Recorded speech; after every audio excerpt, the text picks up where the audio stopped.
Hi guys, I am back. मैं पूजा हंसदीकर आप सबका मेरे चैनल पे स्वागत करती हूँ। 10th एंड 12th ये जो बोर्ड इम्पॉर्टेंट बोर्ड्स होते हैं जिसके लिए हर कोई तैयारी करता है, हर एक बच्चा जिसे 10th एंड 12th पार करना होता है वो इस बोर्ड्स को बहुत सीरियसली लेता है और बहुत ईमानदारी से मेहनत करता है। अब सोचिए, एक साल इसके लिए मेहनत करने के बाद सडनली ये पता चलता है कि ये बोर्ड कैंसिल हो गया है, ये एग्ज़ाम्स कैंसिल हो गई, तो उस बच्चे पे क्या गुजर रही है।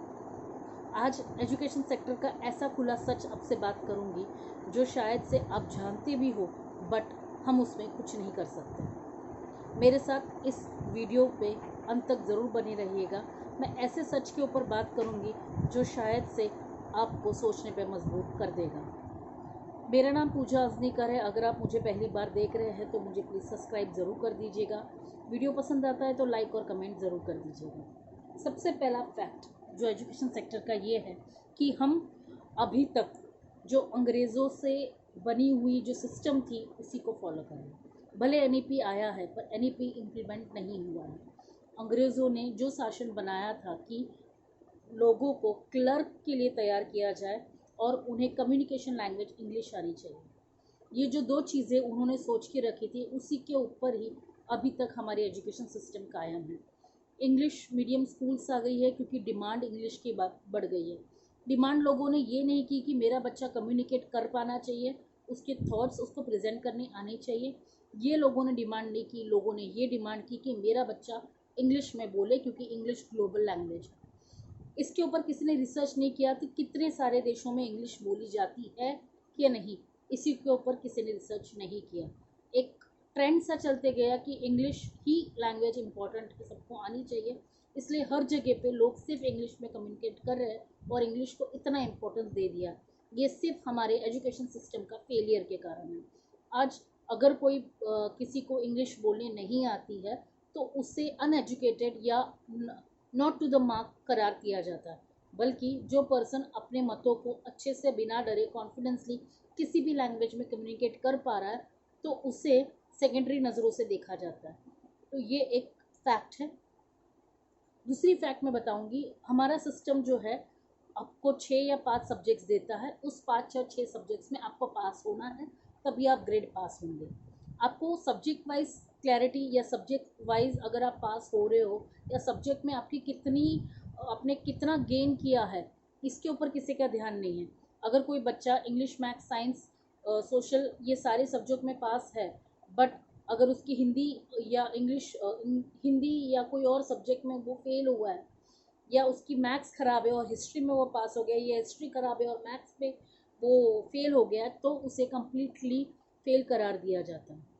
अब मेरा मानना ये है कि अगर बच्चे का इंग्लिश अच्छा था या हिस्ट्री अच्छा था और मैथ्स बुरा था, तो क्या वो बच्चा पढ़ा नहीं है वो सब्जेक्ट को, क्या वो बच्चा फेल किया जाता है? ये एक कड़वा सच है एजुकेशन सेक्टर में। सब्जेक्ट्स को या बच्चे को कितना समझ है उस कंटेंट का, उसकी कोई भी वैल्यू नहीं है। वैल्यू यह है कि उसने कितने नंबर लेकर आए।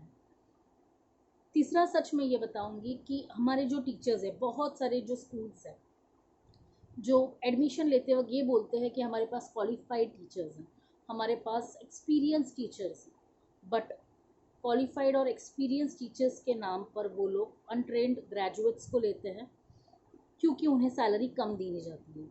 और यहाँ पे जो बिजनेस है, आई कुड से, जिसकी 15,000, 10,000, 5,000 से टीचर्स की सैलरी शुरू होती है और उनसे ये एक्सपेक्ट किया जाता है कि वो नेशन बिल्ड करें। ये फैक्ट।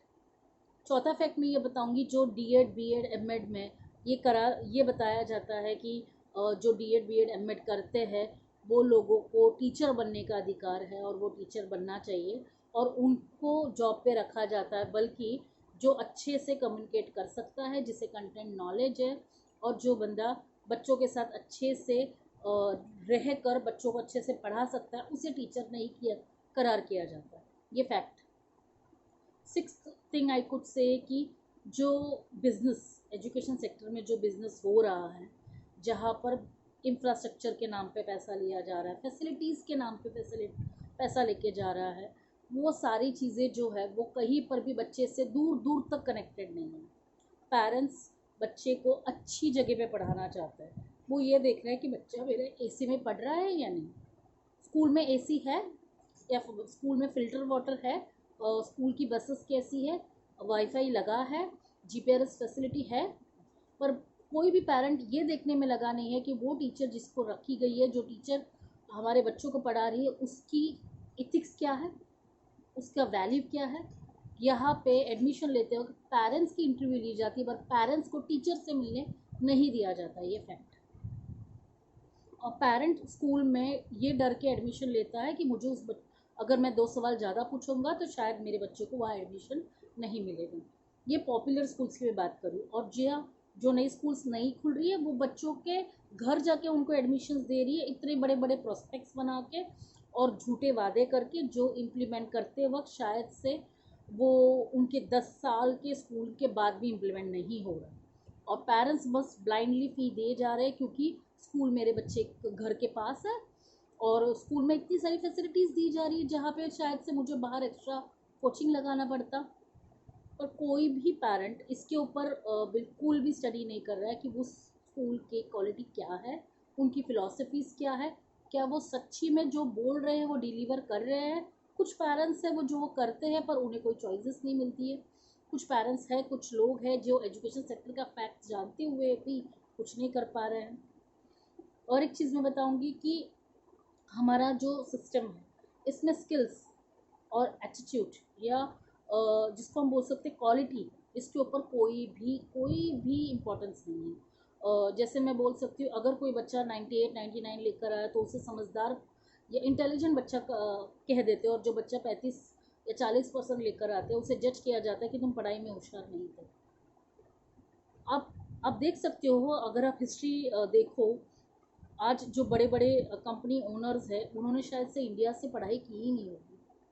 या बहुत सारे लोग बिजनेसमैन हैं, काफ़ी लोग तो पढ़े लिखे भी नहीं होते, फिर भी आज इतना बड़ा ऑर्गेनाइजेशन चला रहे हैं। देश चलाने वाले लोग भी, उनकी क्वालिफिकेशंस किसी ने पूछी है? नहीं। तो इन बच्चों को जज कैसे किया जाता है ये बोलकर कि तुम्हारी 95% नहीं आए थे या तुम्हारे से 35% आए, तुम शायद एजुकेटेड नहीं हो। हम भी, एक टीचर की भी अगर फर्स्ट क्लास नहीं आई है तो वो उस टीचर को एवरेज टीचर कहा जाता है। ये जो टोन है ना उनका, आई कुड से कि वो एवरेज है, वो बच्चा एवरेज है। तुम कौन होते हो ये डिसाइड करने वाले कि वो बच्चा एवरेज है, वो क्या टीचर एवरेज है? हमारे देश में, हमारे एजुकेशन सिस्टम में स्किल्स को कोई वैल्यू नहीं है, मार्क्स को सबसे ज़्यादा वैल्यू, ये फैक्ट। और एक फैक्ट के बारे में ये बात करूँगी, जो बड़ी बड़ी बिल्डिंगें बनी हैं स्कूल्स के नाम पर, इंफ्रास्ट्रक्चर के नाम पे, हम आपको स्विमिंग पूल दे रहे हैं, हॉर्स राइडिंग दे रहे हैं, आर्चरी दे रहे हैं, ये सारे गेम्स दे रहे हैं, वो स्पोर्ट्स दे रहे हैं, पर इसमें कोई भी एक स्पोर्ट के ऊपर बच्चा मास्टरी कर रहा है इसकी गारंटी कोई नहीं दे रहा। क्यों नहीं? कोई स्कूल अगर ये क्लेम कर रहा है कि मेरे बच्चे एनसीसी में जा रहे हैं या हमारे बच्चे आर्मी में जा रहे हैं, तो सभी के सभी बच्चे आर्मी क्यों नहीं जा रहे? ये क्लेम क्यों नहीं करते? क्यों ये क्लेम करते कि हमारे पास बहुत सारे एक्सपीरियंस और क्वालिफाइड टीचर्स है, तो उन टीचर्स को पेरेंट्स के साथ मिलाया क्यों नहीं जाता? और जो स्कूल पेरेंट्स को टीचर्स से मिलाए जाते हैं, वो टीचर्स लॉन्ग टर्म तक उसी स्कूल में काम क्यों नहीं करते? ये फैक्ट शायद से पेरेंट्स को भी जानना ज़रूरी है, आम इंसान को भी जानना ज़रूरी है। क्या आज जब हम बच्चा एजुकेशन, ये जो इंडिया में बच्चे पैदा कर रहे हैं हम, क्या ये बच्चे का फ्यूचर इंडिया में सेफ है, सिक्योर है? डर लगता है यार। एजुकेशन सिस्टम जो है, जैसे बोलते हैं पानी में रह के मगरमच्छ से बैर नहीं कर सकते, तो हम इसी सिस्टम में पले हैं। अगर एजुकेशन इंडिया में ऐसा है और हमें अगर ये चाहिए, अगर हमें इंडिया में रहना है तो जैसा है वैसे हमें एक्सेप्ट करना पड़ेगा। पर ये कब तक एक्सेप्ट करेंगे? लोगों ने एनईपी की बात की है, एनईपी आया है तो उन्होंने ये ट्रांसफॉर्मेशन डिसीजन क्यों नहीं लिया है कि 10th और 12th में अगर हम बोर्ड हटा रहे हैं तो उसके बदले में हम बच्चे को क्या दे रहे हैं? क्यों ये ट्रांसफॉर्मेशन नहीं आ रहा है कि बच्चे को किसी एक सब्जेक्ट में अच्छे से स्कोर करना बहुत ज़रूरी है, या उस सब्जेक्ट की कंप्लीट नॉलेज, कंप्लीट रिसर्च होना बहुत ज़रूरी है। उस बच्चे का उस सब्जेक्ट में कितनी रुचि है, उसके पैशन के हिसाब से उस सब्जेक्ट्स को वो पढ़ा जाए। यहाँ तक कि मुझे ये भी मेंटेलिटी है कि कॉमर्स का जो बैकग्राउंड का अगर है कोई पर्सन तो वो अच्छा टीचर नहीं बन सकता, आर्ट्स बैकग्राउंड का है तो वो टीचर बन सकता है। जहाँ गिन गिन के हमारे पास आर्ट्स कॉमर्स साइंस है, साइंस का बच्चा सबसे ज़्यादा होशियार माना जाता है, कॉमर्स का थोड़ा सा एवरेज, और आर्ट्स के तो गिननी नहीं होती है। आज जो साइकोलॉजी को इतना इम्पोर्टेंस दिया गया है, साइकोलॉजी आया कहाँ से? वो साइंस में है या आर्ट्स में है? इसकी शायद तो कोई भी कहीं पर भी रिसर्च नहीं कर रहा है। आज हर जगह पे डिमांड हो गई है कि कोडिंग आना चाहिए बच्चे को। ये आईटी सेक्शन की जो आईटी सेक्शन का इतना इम्पोर्टेंस दिया जा रहा है, उसके लिए naturally maths and science importance दिया जा रहा है। तो क्यों हम ये डिसाइड कर रहे हैं कि बच्चे को सिर्फ आईटी स्किल्स आनी चाहिए? क्यों क्यों हम ये डिसाइड करें कि बच्चा, क्यों हम ये नहीं बता रहे कि बच्चा एक अच्छा राइटर भी बन सकता है? क्यों देश को राइटर की ज़रूरत नहीं है? ऐसे क्यों नहीं सोच रहे कि ये जो देश चला रहे हैं पॉलिटिशियंस, जो देश चला रहे हैं, कि उसका कोर्स क्यों नहीं है? एंटरप्रेन्योरशिप का कोर्स लेकर आ रहे हो, क्यों देश चलाने का कोर्स क्यों नहीं है?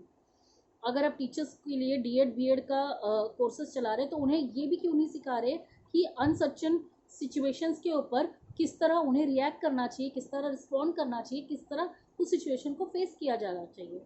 क्यों ये नहीं बता रहे कि आप अगर 60,000 रुपये भर के एमएड और बीएड के लिए एडमिशन ले रहे हो तो आपको 5,000 की नौकरी करनी है? ये क्यों नहीं बताया जा रहा है?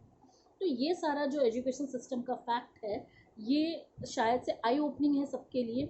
ये हमें विचार करने की ज़रूरत है। आज मैंने इतने सारे मुद्दे आपके सामने बताए हैं, ये खुला सच है जो आप और हम मिल के बदल सकते हैं। बट उसके लिए हमें सबको मिलजुल कर एक साथ खड़ा रहना है। आज एनईपी का स्वागत सब लोगों ने किया है, ये कहकर कि न्यू एजुकेशन पॉलिसी एक ट्रांसफॉर्म लेकर आएगा, रिवॉल्यूशन लेकर आएगा। बट ये जो बताया गया है कि फाउंडेशन कोर्स बहुत सबसे ज़्यादा इम्पॉर्टेंट है, बच्चा अपने मदर टंग में पढ़ाया जाए, इंग्लिश को ज़्यादा इम्पोर्टेंस नहीं दे के इंग्लिश को सिर्फ एक सब्जेक्ट की तरह रखा जाए, बच्चे को कम्युनिकेशन अपने हिसाब से अपने थॉट्स को एक्सप्रेस करने के लिए अपने लैंग्वेज में उसको आना चाहिए, स्किल्स के ऊपर ज़्यादा इंपॉर्टेंस दी। इसको हम मानेंगे कब? हमारी जो मेंटेलिटी है उसको चेंज कब की जाएगी हम? तो आज वक्त है जहाँ 10th एंड 12th का जो एग्ज़ाम्स कैंसिल हो गई है, मेरे हिसाब से अगर एग्ज़ाम्स कैंसिल हो गई तो काफ़ी अच्छी बात है। अभी एजुकेशन सिस्टम को जागना चाहिए, उन्हें एक सेंट्रलाइज सिस्टम लाना चाहिए जहाँ पे वो बच्चे की स्किल्स और एप्टीट्यूड और नॉलेज और वॉल्यूम जो वैल्यूज़ है, सॉरी माफ़ कीजिए, जो वैल्यूज़ है इसके ऊपर उसको एक उसकी स्क्रूटिनी करके उसे एक ऐसा पेपर दिया जाए जिसके ऊपर पता चले कि बच्चा किस क्षेत्र में, किस करियर में अच्छा कर सकता है।